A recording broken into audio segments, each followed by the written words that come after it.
Warahmatullahi wabarakatuh. Apa kabar semuanya? Ya, biar kegiatannya semangat ya, sesuai tema kita kali ini, saya minta ketika saya tanya, apa kabar semuanya? Nanti kalian jawab, saya sehat, saya hebat, yes. Bisa diulang ya? Apa kabar semuanya? Alhamdulillah. Saya sehat, saya hebat, yes. Ya, terima kasih plus buat semuanya. Baik, untuk memulai kegiatan, alangkah baiknya kita mulai dengan berdoa terlebih dahulu. Ya, saya minta Aris silahkan dipimpin untuk berdoa dan dilanjutkan dengan membaca basmalah ya, agar apa yang kita lakukan mendapatkan barokah dan manfaat. Silahkan Aris. Untuk memulai kegiatan, mari kita doa selesai. Ya, baik. Terima kasih Aris atas pimpin doanya. Mari. Bismillahirrahmanirrahim. Ya. Yang hadir di sini semuanya sehat ya? Ya, alhamdulillah. Walaupun di luar cuaca lumayan mendung, tapi saya rasa tetap semangat ya. Semangat ya? Semangat, ya. Baik. Pertama, kegiatan ini akan dilaksanakan sekitar 2 kali 45 menit atau 2 jam pelajaran gitu ya. Ini pertemuan pertama. Nanti kita punya 2 pertemuan lagi di 2 minggu yang akan datang. Tujuan kegiatan ini adalah, pertama, secara umum, bahwa kegiatan ini bertujuan untuk meningkatkan motivasi belajar kalian. Terutama motivasi apa itu? Motivasi belajar di sekolah maupun di rumah. Secara umum motivasi belajar. Adapun tujuan secara khusus, yang pertama bahwa kalian itu dapat membuktikan bahwa yang namanya ilmu pengetahuan itu memiliki manfaat yang sangat penting luar biasa bagi kehidupan manusia, gitu ya. Yang kedua, bahwa tujuan khususnya adalah dapat mengkorelasikan orang yang memiliki ilmu pengetahuan itu memiliki kedudukan yang atau derajat yang berbeda dengan orang yang tidak memiliki pengetahuan. Itu ya. Yang ketiga, itu tujuannya adalah dapat membiasakan aktivitas-aktivitas atau perilaku-perilaku yang mengarah kepada motivasi belajar. Jadi dapat membiasakan diri memilih aktivitas-aktivitas yang berkaitan dengan motivasi belajar. Yang keempat, yang terakhir tujuannya adalah agar dapat apa? Agar dapat menentukan pilihan-pilihan aktivitas kegiatannya apa aja yang harus dilakukan agar kita dapat menjaga motivasi belajar. Itu tujuannya yang ingin kita capai dalam kegiatan ini ya. Selanjutnya, bahwa nanti di sini, kita kan di sini bimbingan kelompok ya. Saya selaku pemimpin kelompok akan menjadi guide atau yang menjadi pembimbing dalam kegiatan ini. Artinya menjaga kondusivitas, dinamika kelompok, dan juga peraturan-peraturan lainnya. Saya yang menjadi ketua kelompok, pemimpin kelompok, maaf. Selanjutnya, kalian semua di sini adalah anggota kelompok. Anggota kelompok. Namun nanti ketika ada pembagian kelompok-kelompok kecil, silahkan kelompok-kelompok kecil itu secara mandiri untuk memimpin diskusi masing-masing. Ada beberapa hal yang harus diperhatikan dalam pelaksanaan ini. Contoh misalnya ada asas-asas yang harus kita sepakati bersama ya dalam pelaksanaan ini agar kegiatannya berjalan lancar. Pertama, saya minta nanti semua anggota kelompok dapat antusias, dapat melibatkan diri dalam kegiatan ini. Artinya ikut aktif, berperan serta aktif, ikut diskusi, ikut bertanya, menjawab apa yang ditanyakan, dan seterusnya. Artinya ikut aktif ya. Tuh. Yang kedua, ada etika dalam diskusi kelompok atau ada etika dalam kegiatan kelompok ini. Contoh misalnya, selama biar kita lebih semangat ya, memulai kegiatan biar lebih semangat, saya minta kalian berdiri semua. Sedikit ada ice breaking, ada game, sedikit permainan. Boleh dimundurin ininya, porsinya. Yang kanan ke depan, ya, yang kiri ke belakang. Seperti mulai ya, selang lagi. Kan dulu Pak. 1, 2, kirinya 1, 2. Nah, sekarang dua-duanya. 1, 2, 1, 2. Bisa, kalian ke sini. Sekarang coba dimulai langsung bergantian. 1, 2, 1, 2, 1, 2. Oke, udah. Sampai kapal semuanya dulu. Nah, dasar dulu lagi. Di sebelumnya, itu kan kalian sudah mengisi yang di Google Form ya. Yang di Google Form itu asesmen awal. Artinya begini, itu sebelum aktivitas ini, saya mau tahu keadaan kalian itu seperti apa, kondisi awalnya seperti apa. Nah, maka disebarlah yang tadi itu ya, yang di Google Form. Nah, itu kalian sudah isi, terima kasih. Nah, nanti setelah kegiatan ini akan ada mengisi itu juga. Artinya biar tahu perbedaan antara sebelum dan sesudah gitu ya. Baik, saya lanjut. Berkaitan dengan materi kita tentang motivasi belajar, terutama belajar dari rumah penuh semangat, bagaimana caranya? Ada beberapa hal yang perlu ditekankan. Di antaranya yaitu dengan melatih cara berpikir kita dengan sesuatu hal, di antara dengan kesuksesan dan kegagalan. Baik, saya akan coba tampilkan video. Video ini saya minta kalian amati, kalian perhatikan baik-baik, dan juga silahkan didengarkan baik-baik. Nanti setelah video ini selesai, saya akan minta kalian untuk mendiskusikan masing-masing. Gitu ya. Saya akan coba tampilkan videonya.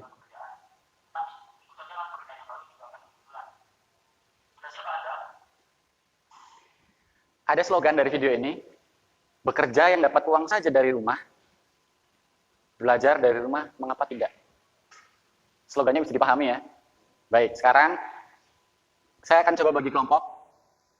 Kelompok 1 adalah kelompok yang di sini, kelompok 2 adalah kelompok 2 orang, kelompok 3 adalah kelompok ini. Saya minta kalian mendiskusikan tentang yang pertama, kelompok 1 silakan diskusikan tentang bukti bahwa ilmu pengetahuan itu bermanfaat bagi kehidupan manusia. Yang kedua, silakan diskusikan tentang kalau misalnya manusia itu tidak memiliki ilmu pengetahuan, maka apa yang akan dirasakan, apa hambatan apa, masalah apa yang akan ditemukan. Itu ya, kelompok yang ketiga itu berkaitan dengan untuk mencari ilmu pengetahuan itu harus bagaimana caranya. Apalagi sekarang saat ini masa pandemi seperti ini. Gitu ya. Saya minta kalian silahkan berdiskusi, silahkan gunakan handphone untuk mencari info-info gitu ya. Boleh di kelompok 1, kelompok 2, kelompok 3 silahkan berdiskusi ya.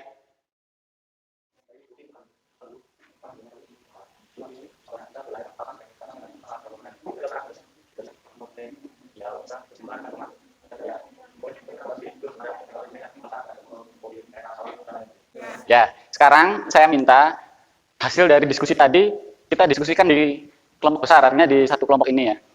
Siapa dulu yang mau menyampaikan hasil diskusinya? Boleh, silahkan. Angkat tangan. Oh, boleh, silahkan. Aris.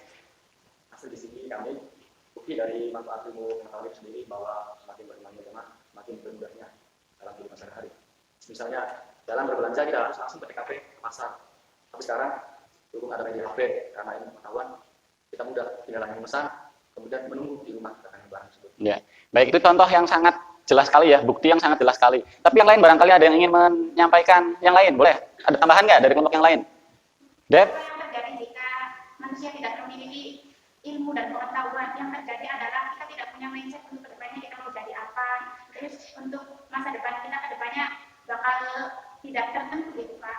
Contohnya kayak kita dilecehkan oleh orang lain, ditipu, terus dibohongi. Kan kita tidak punya ilmu, jadi kita percaya real dan error merupakan cara-cara atau coba-coba yang akhirnya belum tentu benar.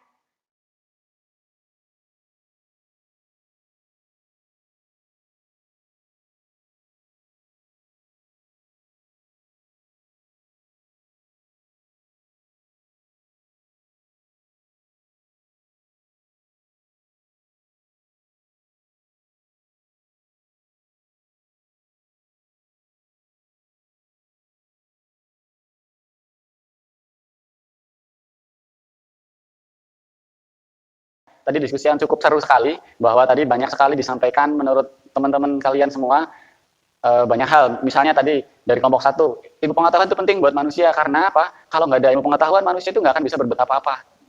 Contohnya tadi, mau makan aja harus nanam nasi dulu, nanam padi dulu, itu butuh ilmu pengetahuan. Cara memasaknya butuh ilmu pengetahuan, dan seterusnya. Selanjutnya dari kelompok 2, bahwa kalau manusia nggak punya ilmu pengetahuan itu apa? Masa depannya akan kacau katanya. Karena nggak bisa memikirkan masa depan, yang sekarang aja nggak bisa dilewati gitu kan. Kata kelompok 2 begitu. Kelompok 3 tadi menyampaikan menuntut cara belajar itu seperti apa? Itu diantaranya ada tadi trial and error, mencoba-coba. Tapi dari mencoba-coba itu akhirnya sukses juga. Ada juga yang bilang, kata Nadia, belajar dari pengalaman. Pengalaman itu penting sekali. Nah tadi kata Nev, Viana, belajar itu dari media yang banyak. Yang dulunya belajar di sekolah sekarang bisa dari HP gitu ya.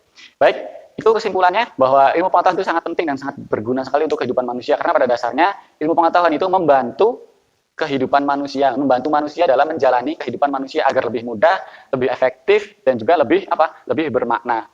Karena pada intinya manusia butuh kebahagiaan. Cara membahagiakan diri sendiri dan orang lain juga butuh ilmu pengetahuan. Gitu ya. Baik. Saya rasa cukup untuk pertemuan kali ini. Sekarang terakhir, saya mau 1 atau 2 orang menyampaikan.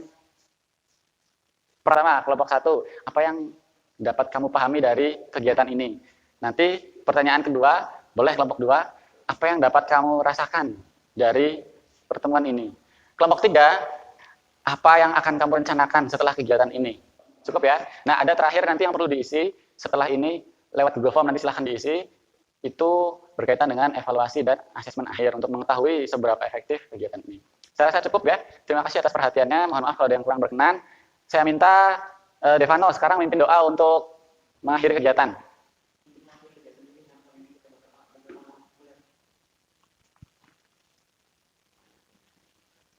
Ya, terima kasih Devano.